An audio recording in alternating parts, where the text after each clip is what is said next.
معزز احباب و سامعین، السلام علیکم۔ سچ اپنے موضوع کے اعتبار سے ہی ایک ایسا سچ ہے جو ہر ایک کو اپنے اپنے زاویے سے نظر آتا ہے۔ وہ مثل تو آپ نے سنی ہی ہوگی نا کہ گلاس یا تو آدھا خالی نظر آتا ہے یا آدھا بھرا ہوا۔ سچ جب تک حق اور گواہی کے مرحلے پر نہ آ جائے، جہاں کسی کی عزت و آبرو یا جان و مال داؤ پر لگا ہو، محض تفریح تباہ کے لیے سچ کو استعمال نہیں کرنا چاہیے۔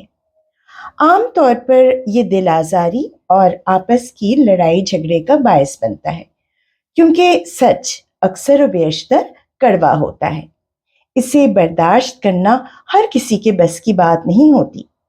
سچ کا اعلان وہیں اچھا جہاں اپنی ذات سے متعلق ہو اور جس پر ہمارا اپنا حق ہو، اور ہم جسے جتنا چاہیں بتائیں یا چھپائیں، کیونکہ ہر سچ ضروری نہیں کہ خوبصورت ہی ہو۔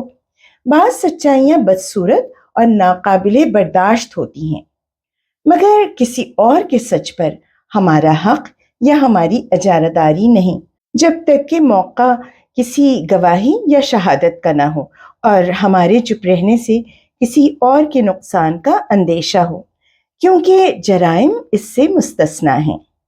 ہمیں یہ ہرگز بھولنا نہیں چاہیے کہ بلا وجہ لوگوں کے راز افشا کرنا، ان کی کسی کمی کمزوری یا خامی کی نشاندہی ہماری ذمہ داری نہیں، جب تک متعلقہ شخص خود اپنے سلسلے میں آپ کی کوئی مدد یا مداخلت چاہے یا آپ سے مشورہ مانگے۔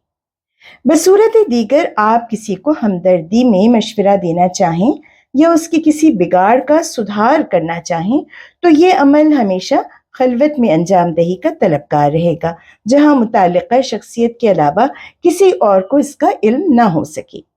جب اللہ تعالیٰ کسی کا راز رکھ لیتے ہیں تو ہم کون ہوتے ہیں اسے افشا کرنے والے؟